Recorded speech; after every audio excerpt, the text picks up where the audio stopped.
Good morning friends. आज की class में हम एनटेट 2024 का पेपर कंटिन्यू करने वाले हैं। इसके पहले मैंने आपको 2 लेक्चर पढ़ा दिए हैं जिसमें हमने 40 क्वेश्चन कंप्लीट कर लिए हैं। बहुत अच्छे से समझाकर आपको पढ़ाया है। चलिए शुरू करते हैं क्वेश्चन नंबर 41 से। तो पहले मैं इंग्लिश में पढ़ूंगी, इसके बाद हिंदी में समझेंगे, उसके बाद आंसर लगाएंगे। ठीक है, क्योंकि आपके पास पेपर ऑलरेडी है, आंसर शीट भी है, आप डायरेक्टली वहां से याद कर सकते हैं। लेकिन अगर मैं आपको सॉल्व करा रही हूं तो मैं चाहती हूँ कि थोड़ा सा हम उसको डिटेल में समझें। ठीक है, चलिए शुरू करते हैं। One option among below is not part of critical thinking assessment method। निम्नलिखित विकल्पों में से कौन सा विकल्प विवेचनात्मक चिंतन मूल्यांकन विधि का हिस्सा नहीं है। मतलब हमारे पास 4 ऑप्शन है, इनमें से हमें बताना है कि कौन सा पार्ट क्रिटिकल थिंकिंग में नहीं आता। क्रिटिकल थिंकिंग क्या होती है? जैसे हम किसी भी असेसमेंट में या किसी भी टास्क में इन्वॉल्व हैं, तो उसमें क्या होता है, हम अपने सोचने की शक्ति को विकसित करते हैं, है ना। तो इनमें से ऐसी एक चीज रहेगी जिसमें हम अपनी सोचने की शक्ति को विकसित नहीं कर पाते हैं, बाकी में कर पाते हैं। ठीक है ना। ओके, तो मल्टीमीडिया केस स्टडी क्या होता है? इसमें हम एक केस स्टडी है जिसमें बहुत सारी मीडिया का आप यूज कर रहे हैं, है ना। तो उसमें क्या होगा, आपकी क्रिटिकल थिंकिंग डेवलप होगी, आप कंपेयर कर सकेंगे कि इसमें ऐसा है, इसमें ऐसा है। ठीक है, एक कैसेटस होता है जिसमें भी होता है। इंटरप्रेटेड क्लास मेथड होती है, उसमें भी आप अपनी क्रिटिकल थिंकिंग को डेवलप कर सकते हैं, पर लिटरेरी रिव्यू में क्रिटिकल थिंकिंग को डेवलप नहीं कर सकते, है ना। तो एक प्रकार की असेसमेंट मेथड होती है जिनमें लिटरेरी रिव्यू में हम क्रिटिकल थिंकिंग को असेस नहीं कर सकते हैं। ठीक है ना। नेक्स्ट क्वेश्चन है, आंसर इसका क्या है? 4th नंबर का नेक्स्ट क्वेश्चन है, बहुत इंपॉर्टेंट है, इस बार भी रिपीट हो सकता है। यहाँ पे हमको 4 नाम याद करने हैं और उन्होंने कौन सी थ्योरी को दिया हुआ है, बहुत इंपॉर्टेंट है। साथ में मैं आपको इसका कोड बनाकर भी याद कराऊंगी। तो पहले है मेलकम नोल्स। मेलकम नोल्स ने क्या दिया है, कौन सी थ्योरी दी है? 4th नंबर का, इंट्रोड्यूस द कॉन्सेप्ट ऑफ एंड्रोगॉजी। एक एंड्रोगॉजी पेडागॉजी पढ़ाया था मैंने, शिक्षा शास्त्र ऐसे करके, तो आप ऐसे इसको याद रख सकते हैं कि जिसको नॉलेज कम नहीं है, मतलब वही तो शिक्षा शास्त्र को पढ़ा सकता है ना, एंड्रोगॉजी। उसको ही तो वही तो पढ़ा सकता है जिसको नॉलेज ज्यादा है, कम नहीं है, वही पढ़ा सकता है। ठीक है, एक आते हैं स्टीफन लीव, है ना। स्टीफन लीव ने क्या दिया है? Describe critical element. क्या दिया है? क्रिटिकल एलिमेंट को डिस्क्राइब किया है of adult learning including motivation and reinforcement. प्रौढ़ अधिगम के क्रांतिक घटकों जिसमें प्रेरण और प्रवलन भी शामिल है का वर्णन किया है। इसको इंग्लिश से ही पढ़िएगा क्योंकि ये इसमें बहुत खतरनाक हिंदी दी है ना। तो describe critical element of adult learning.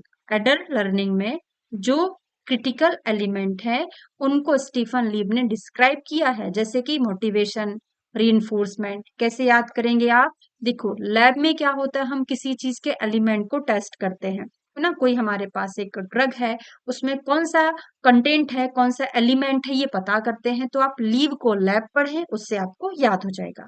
ठीक है, एक आते हैं लीगन्स पॉल। लीगन्स पॉल ने क्या बताया? Describe guideline for adult trainer. जो एडल्ट ट्रेनर होते हैं, जैसे मुझे किसी कॉलेज में भेज दिया जाए और बोलेंगे कि यहाँ पे जो एडल्ट ट्रेनर हैं, सॉरी एडल्ट लर्नर है, उनको ट्रेन करो, तो मैं क्या कहलाऊंगी? एक एडल्ट ट्रेनर कहलाऊंगी। तो लीगन्स पॉल ने उसकी गाइडलाइन बताई, एक एडल्ट ट्रेनर में कौन कौन सी चीजें होना चाहिए, है ना। तो देखो, ट्रेनर को कभी पॉज नहीं लेना चाहिए, है ना। लगे तो थोड़ा सा पॉज ले सकता है ना, समझने के लिए। तो ट्रेनर कभी पॉज नहीं लेता ना, लगातार उसको पढ़ाना पड़ता है। ठीक है, फिर नेक्स्ट आता है हॉल डीएम। हॉल डीएम ने क्या किया? Describe responsibility of adult trainer including facilitator and harmoniser. तो यहाँ पे रिस्पॉन्सिबिलिटी बताई। देखो, पॉल ने गाइडलाइन दी और हॉल डीएम ने क्या बताया? रिस्पॉन्सिबिलिटी बताई। एडल्ट ट्रेनर की रिस्पॉन्सिबिलिटी क्या होना चाहिए? तो डीएम की रिस्पॉन्सिबिलिटी है कि इसको अच्छे से ट्रीटमेंट करना, एमडी, उसके बाद डीएम पीएचडी, उसका क्या है? एक रिस्पॉन्सिबिलिटी है। देखो मैंने आपको ट्रिक बनाकर याद करा दिया, अब आपका दायित्व बनता है कि आपको कैसे याद करना है। ठीक है, नेक्स्ट क्वेश्चन है हमारा 43 नंबर का। ये तो मैंने आपको टेस्ट में भी दिया है, एमसीक्यू में आया हुआ है। Question number 43, hands on learning, साथ में करके सीखना, है ना। आप कहाँ पर सीखते हैं, कोई चीज आपने की है, जैसे हमारे यहाँ पे बोला ना प्रत्यक्ष दर्शन, प्रत्यक्ष क्रिया, चिकित्सा शास्त्र में या कोई क्लिनिकल असेसमेंट जो होता है, वहां पे आप कोई चीज ऑपरेशन करना है तो करके ही सीखोगे, पढ़ के तो नहीं सीख सकोगे ना। तो करके सीखना कहाँ सीखते हैं, चिकित्सीय वातावरण में होता है। Hands on learning help happens in clinical setting. ठीक है, तो क्वेश्चन नंबर ए का आंसर क्या है, डी, फोर्थ है। विजुअल लर्निंग कहाँ होती है, विजुअल लर्निंग होती है, लर्निंग स्टाइल है। विजुअल लर्निंग क्या है, एक प्रकार की लर्निंग स्टाइल है। Growth mindset learning a new skill, आपका जो माइंडसेट है वो क्या होगा, एक, हाँ, लर्निंग न्यू स्किल, आपका माइंड जो है हर एक चीज को नया करने का कोशिश करेगा, सीखेगा। तो वृद्धिकारी मनोवृत्ति क्या है, किसी नए कौशल को सीखना। तो वही देख, कभी कभी इंग्लिश में नहीं समझ में आता तो हिंदी से देख लीजिएगा। वृद्धिकारी मनोवृत्ति मतलब हमारा जो माइंड है, हमेशा हम चाहते हैं कि हम ग्रो करें, तो कैसे करें, किसी नए कौशल को सीखेंगे तभी हम ग्रो कर सकेंगे। और फिक्स्ड माइंडसेट क्या होता है, doing well in comfort zone, है ना। स्थिर मनोवृत्ति जो होती कि आरामदायक जो परिवेश है उसमें हम अच्छा प्रदर्शन करें। तो हमारा क्वेश्चन का आंसर क्या होगा, सेकंड सही होगा। ठीक है, नेक्स्ट क्वेश्चन पर चलते हैं। क्वेश्चन नंबर 44 है, सेशन दिया है, holistically pedagogy is constituting teacher thinking including their knowledge both content and pedagogical content knowledge। ठीक है, एक प्रकार की पूर्ण रूप से शिक्षा शास्त्र में शिक्षक की सोच, उनका ज्ञान, विषय वस्तु और शिक्षा शास्त्र संबंधित विषय वस्तु ज्ञान दोनों सम्मिलित है, बिल्कुल, है ना। जो पेडागोजी होती है, शिक्षा शास्त्र होता है, उसमें दोनों चीजें इंक्लूडेड रहती है। क्या क्या, उनका सोच, उनकी थिंकिंग क्या है, उनका ज्ञान क्या है, वो कौन सी विषय को, है ना, उनका कौन से सब्जेक्ट को पढ़ा रहे हैं। ठीक है, ये सारी चीजें इसमें आती हैं। ठीक है, teachers practice and activities impact student learning outcome, और टीचर का जो प्रैक्टिस होता है, एक्टिविटी होता है, उसी से किसी भी स्टूडेंट की आउटकम हमको मिलती है ना। तो शिक्षक के द्वारा प्रयोग और क्रियाएं छात्रों के अधिगम उद्गम पर असर करते हैं, बिल्कुल इम्पैक्ट करते हैं। तो दोनों के दोनों कथन सत्य है और सही एक्सप्लेनेशन भी दे रहा है सेकंड का। ठीक है, तो इसमें आंसर हमारा क्या होगा, फर्स्ट वाला सही होगा। नेक्स्ट क्वेश्चन पर चलते हैं, question number 45, informal learning environment occurs in everyday life at. Informal मतलब क्या होता है, एकदम ऐसे ही, है ना, जो हमारी दिनचर्या है उसमें हम रोज क्या क्या सीखते हैं, ये हम क्या बता रहे हैं, अनौपचारिक। इनफॉर्मल मतलब होता है अनौपचारिक तरीके से। औपचारिक तरीके से हम कहाँ सीखते हैं, ऑफिस में सीखते हैं, ठीक है, स्कूल में सीखते हैं, कोई असेंबली होती वहां सीखते हैं। लेकिन अनौपचारिक जो आप दिनचर्या में सीखते हैं वो क्या क्या है, तो कार्य क्षेत्र और कक्षा में फॉर्मल होता है, मनोरंजन के समय परिवार में इनफॉर्मल होता है, कुछ भी सीख सकते हैं इसमें, है ना। विद्यालय में अवकाश के समय समकक्ष व्यक्तियों से बिल्कुल सीख सकते हैं।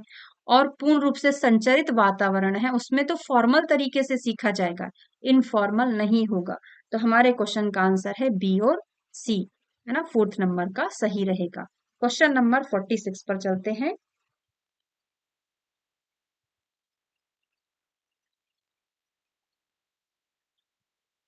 हाँ, विच ऑफ द फॉलोइंग इस characteristic of learner centre approach, निम्न में से कौन सी लर्नर सेंटर अप्रोच है, मतलब एक विद्यार्थी को ध्यान में रख के बनाया गया है। तो टीचर्स फिलॉसफी, शिक्षक का दार्शनिक चिंतन किस पर डिपेंड करता है, कक्षा में छात्रों की बड़ी संख्या, बिल्कुल नहीं, शिक्षक का दार्शनिक चिंतन हो ही नहीं सकता, ये लर्नर सेंटर नहीं है, एक टीचर सेंटर है ना। और छात्रों की आवश्यकता, ये लर्नर सेंटर है, मतलब उनको ध्यान में रख के हम बना रहे हैं। विषय वस्तु की सहयोगशीलता निश्चितता निर्धारण करना, ये भी एक लर्नर सेंटर है। तो लर्नर की नीड्स के अकॉर्डिंग आप डिसाइड कर रहे हैं ना, एक प्रकार का कोऑपरेटिव डिटर्मिनेशन सब्जेक्ट मैटर बना रहे हैं, ये भी लर्नर सेंटर होगा, मतलब स्टूडेंट सेंटर होगा। तो क्वेश्चन का आंसर होगा सी एंड डी। ये गलत लग गया, सी एंड डी, है ना। थर्ड नंबर का ऑप्शन सही है। नेक्स्ट क्वेश्चन पर चलते हैं। 47 नंबर का है, activity based teaching is promoted for student cognitive development. बिल्कुल सही है। अगर किसी स्टूडेंट को हम एक्टिविटी बेस्ड टीचिंग करा रहे हैं, है ना, जैसे हमने किसी को क्या दिया, प्रोजेक्ट दिया कि आपको ये करना है, तो वो एक्टिविटी कर कर ही वो चीज करेगा, तो उससे क्या होगा, उनकी उनकी आ, हाँ, कॉग्निटिव मतलब होता है संज्ञानात्मक विकास होता है। बिल्कुल, cognitive development requires both physical and social stimulation. और किसी भी बच्चे का संज्ञानात्मक विकास किस पर डिपेंड करता है, फिजिकल और सोशल स्टिमुलेशन पर निर्भर करता है। तो क्वेश्चन नंबर का आंसर, क्वेश्चन नंबर कौन सा हमारा, 47 का आंसर फर्स्ट है, जो कि रीजन भी दे रहा है सेकंड, फर्स्ट वाली का। क्वेश्चन नंबर 48 पर चलते हैं।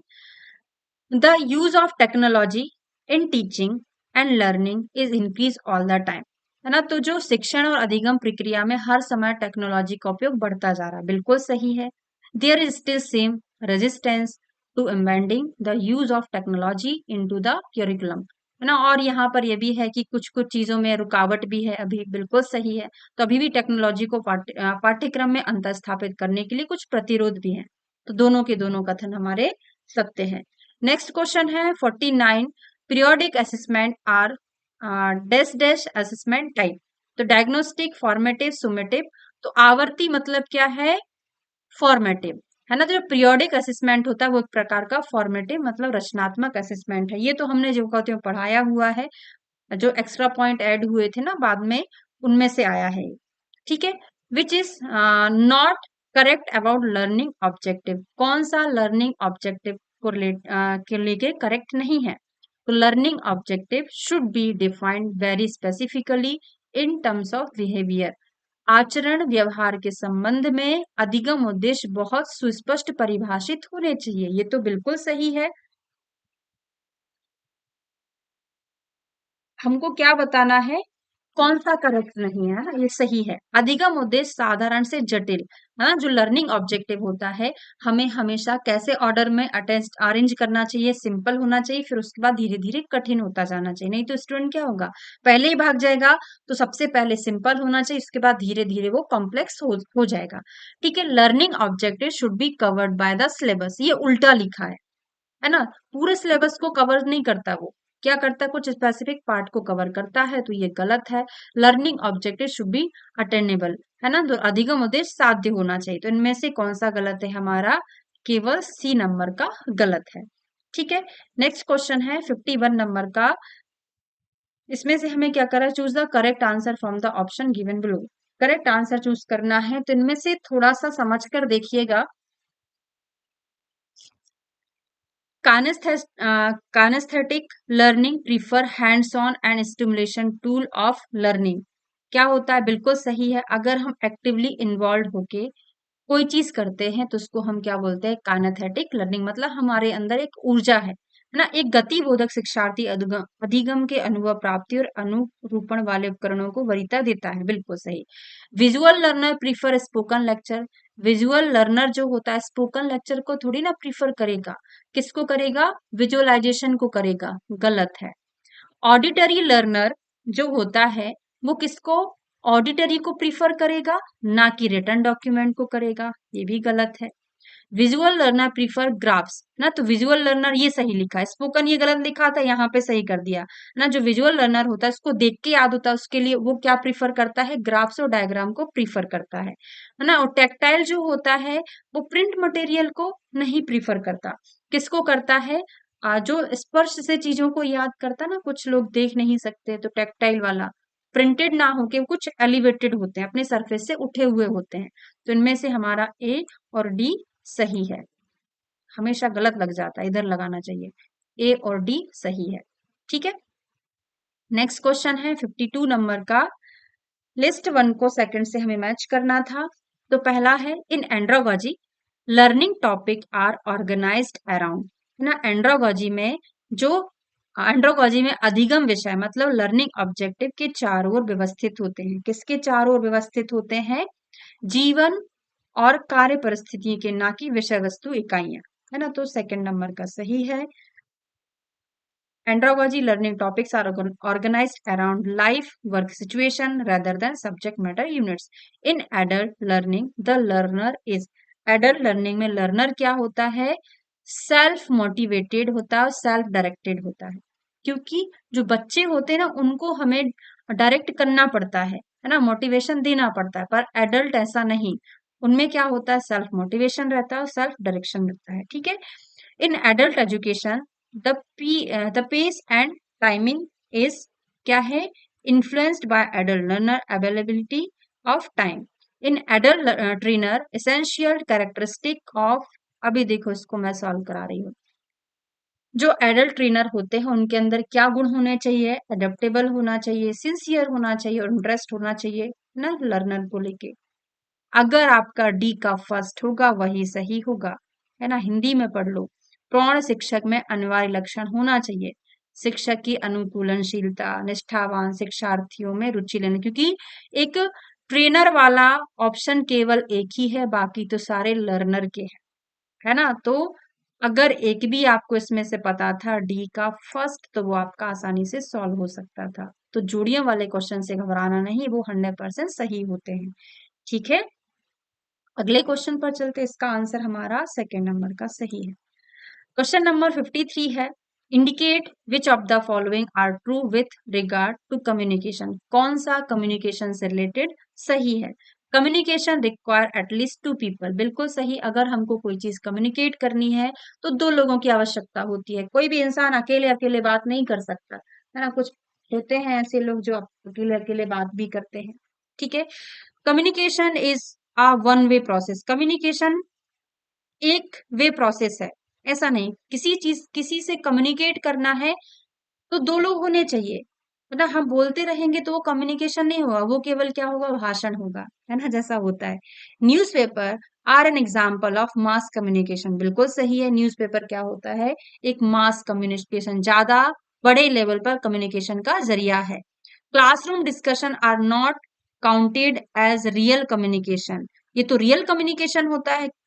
कक्षा में चर्चा वास्तविक संप्रेषण में नहीं गिनी जाती, गलत है। क्योंकि ये तो रियल टाइम कम्युनिकेशन है। क्लास में अगर हम आपसे बात कर रहे हैं तो जो मैं बोल रही हूँ आप तभी सुनेंगे, है ना। वीडियो में क्या होता है, रिकॉर्डेड वीडियो में हमने आज बोला, हो सकता है आप 2 दिन बाद उसको सुने, है ना। It is important for the teacher to always lead communication in the class. ऐसा नहीं है कि केवल क्लास में ही टीचर कम्युनिकेट करे अपने स्टूडेंट से, क्लास के बाहर भी कर सकता है। तो अध्यापक के लिए महत्वपूर्ण है कि वह सदैव कक्षा में संप्रेषण की अग्रता करे, है ना। तो ये भी गलत है, ये भी गलत है। हमारा आंसर कौन कौन सा सही है, ए और सी थर्ड नंबर का सही होगा। नेक्स्ट क्वेश्चन पर चलेंगे। क्वेश्चन नंबर है 54। Given below are two statement, assessment for learning is as per the constructivist perspective of learning। क्या है, अधिगम का आकलन अधिगम के रचनात्मकतावाद के दृष्टिकोण से होता है, बिल्कुल सही है ना। Assessment for learning enhance learning ability of the student and constituents learner on understanding, बिल्कुल सही। कि अगर आप असेसमेंट यूज कर रहे हैं तो उससे क्या होगा, बच्चे पढ़ने में इंटरेस्ट रखते हैं कि मेरा टेस्ट होने वाला है, मुझे अच्छे से पढ़ना चाहिए, क्योंकि मेरे नंबर आएंगे, कम आएंगे शर्मिंदगी होगी, अच्छे आएंगे तो मैं खुल के बता सकता हूँ मैंने इतने नंबर अचीव किए हैं, है ना। तो अधिगम का आकलन छात्रों की अधिगम योग्यताओं को बढ़ाता है और छात्र की अपनी समझ को बनाता है। तो दोनों के दोनों कथन सत्य है और सही व्याख्या भी दे रहा है। नेक्स्ट क्वेश्चन है 55। Which principle of learning is emphasised by using ICT for classroom. Principle of on time क्या है, कार्यविधि के लिए आईसीटी का उपयोग करते समय अधिगम के किस सिद्धांत पर बल दिया जाता है। स्वयं के समय का सिद्धांत, प्रगति के लिए स्वयं की गति का सिद्धांत, प्रिंसिपल ऑन पेस, ना, both principle on time and one pace. ठीक है। तो आंसर इसका क्या होगा, थर्ड होगा। क्वेश्चन नंबर 56 है, एक 25 प्रौढ़ शिक्षार्थियों की कक्षा में, है ना, in a class of 25 adult learner, एक मेहता जी हैं जिनको कम दिखाई देता है, तो आप क्या करेंगे। He should be given an option to leave the course, उनको ये बोलेंगे क्लास छोड़ के चले जाओ, या सीट इन फ्रंट, या उनको सामने की सीट देंगे, या फिर he should be made to sit as per his choice, अपनी चॉइस के हिसाब से बैठ जाओ, या his vision should be test, उनकी आंखों की जांच कराएंगे। जांच तो बात की बात है, लेकिन जब क्लास में पढ़ रहा है तो सामने की सीट देनी पड़ेगी ना, तो उन्हें आगे की सीट दी जानी चाहिए। ठीक है, क्लियर हो गया। अगले क्वेश्चन पर चलें, 57 नंबर का है question. Which is not learner centre method, कौन सी लर्नर सेंटर मेथड नहीं है? तो रोल प्ले कौन कर रहा है? लर्नर ही कर रहा है, ये तो है।